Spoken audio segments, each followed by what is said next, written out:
to your husband. You want to give your husband, you want to give him, you want him to make you happy. That's putting a very big burden on him and saying, my happiness is in your hands. Now make me happy. And sometimes they sit with this big heaviness and they have no idea how to do it. They don't learn their wives well enough to know what really makes her happy. But you should be knowing who you are. And that's the area that I come from. That's what I want to give women. Okay, so I would ask you regarding women's health. So, what do you think that does it take emotionally, transforming yourself as a woman, or you would just talk about women's health? So, for emotionally transformation, what would be your thoughts on that? Okay, so firstly, I want to say that people keep saying, I'm fine, because we carry on. I mean, I have, women I meet and they say, oh, you're a coach. That's cool. I don't actually need to see you because I'm okay. We don't realize that we're all sitting with stuff, right? So you think that you're fine. You think that you're well. You think that you're okay. But deep down, you may have just belief systems. So there's two things that always affect us, Kiran. And one is our emotions. So emotions are like your happiness, your sadness, your guilt, your frustration, irritation, anger, hurt, pain, all of those, right? So obviously, in terms of trying to transform, we talk about the negatives ones a little bit more. So people suffer from many different ones, but maybe in small, tiny forms, like not in a big scale. And that's okay, but that does hinder them in trying to feel completely happy, because I don't know if any of our viewers have actually felt like you feel happy for a while and all of a sudden you just dip and you don't know why. Like you don't stay happy for long enough. That's because I always, I tell my clients, your happiness measure can be this much, but your sadness is there. So even though you're feeling the happiness, immediately your mind remembers all the stuff that's not good for you, and then it goes into that. So nothing happy lasts for too long. And so that's the one part, right? That's called the emotions, and that's what we encounter. And that happens from within the womb of our mom. So emotions have been passed down to us from when we in the wombs of our mothers. So if you know that your mom was kind of depressed in her pregnancy, maybe she was working too hard because she lived with in-laws. Maybe there was no finance. Maybe they didn't want kids so early in their life. You could, if your mom, example, thought, I just got married and got pregnant, you could be somebody who has a fear of rejection. You could be because it inbuilt rejection, not that they didn't want you, but the timing wasn't right. And so they were like, oh, now what? Now we're going to have a child. It's going to be this worry, and we don't have enough money. We've just got married. We're so young, etc. You could have all of that sitting inside of you that has been passed down in the pregnancy. And so that hinders in your life on a normal basis, because if you feel rejected, you're going to get sensitive. You're not going to feel good about yourself. You're always going to want people to feed you on goodness, so you become clingy, you hoping that, and then you get depressed, you get miserable when you're not getting it in high doses because you need to overcome that. So emotions are huge, right? That's the one thing. And the second part when it comes to transformation, which we're talking about today, is beliefs. So if I believe that I'm not good enough, I believe that nobody loves me, I believe that nobody appreciates anything I do, that's a belief you have.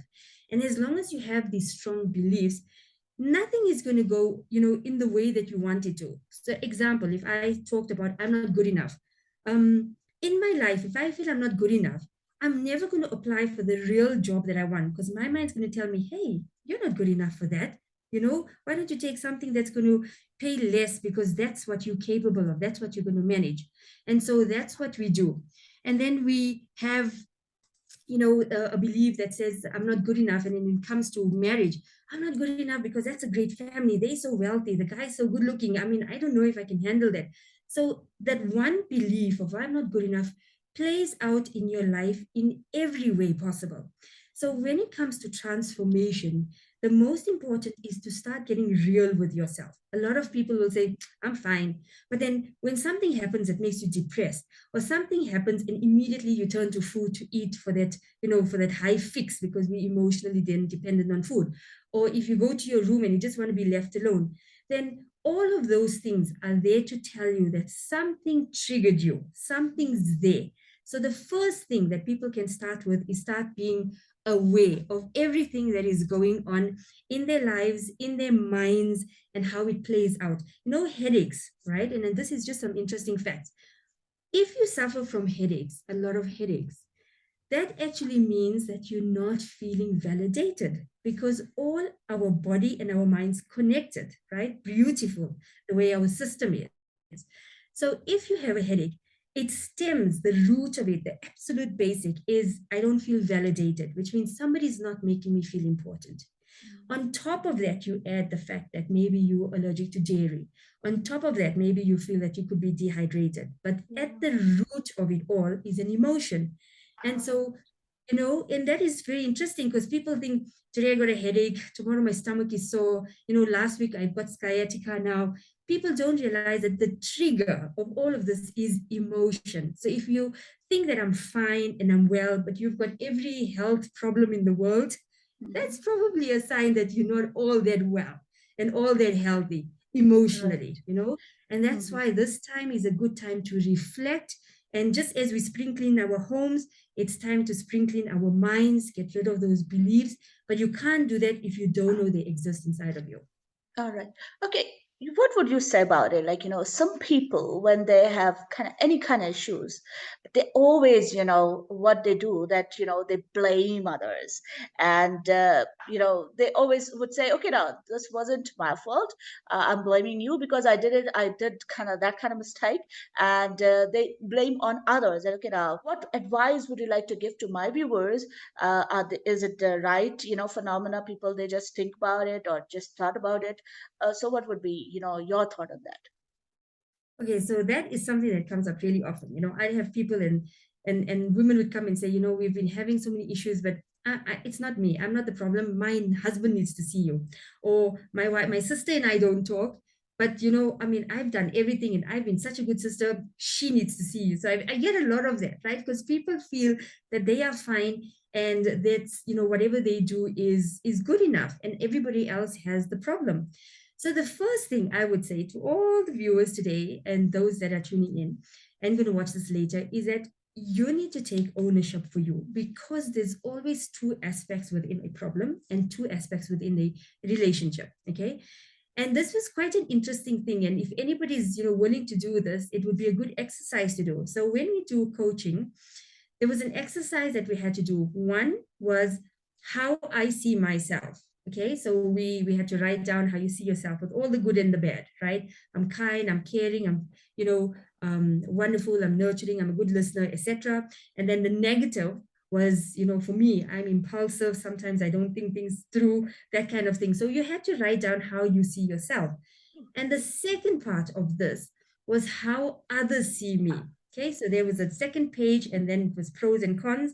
And this one was interesting because we had to go to the families and we had to ask our kids, our domestics, our spouses, our moms and dads, like we had to get real with who we really are and how other people see you.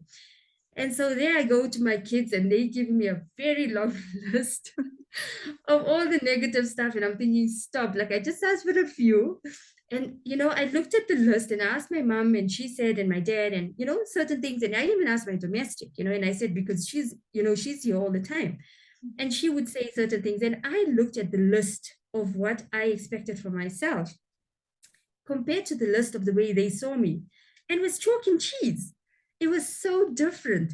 So sometimes you may think that you're doing the right thing, but the way other people are looking into it, other people are looking at you, is the problem. So you have to always take ownership and responsibility. That's the key to any change, right? That's number one. The second part is, and I'm going to give you an example. Right. So say husband and wife, and I'm going to stick to that because that sounds so, we can all Yes. associate with that. Right. So you have a spouse, and you say something. When he says something back to you, you get triggered, you get angry, you get frustrated, he's not listening to you. And what do we do in that moment of anger? We retaliate, right? So they say two, we say three, four, five, six, and seven, okay? Because you're angry and everything just comes out. And that's the anger that is sitting inside of you. Now, if you have anger that may have occurred because you had parents that fought a lot, Maybe you have anger because your siblings didn't respect you enough when you're younger because you're the baby of the family.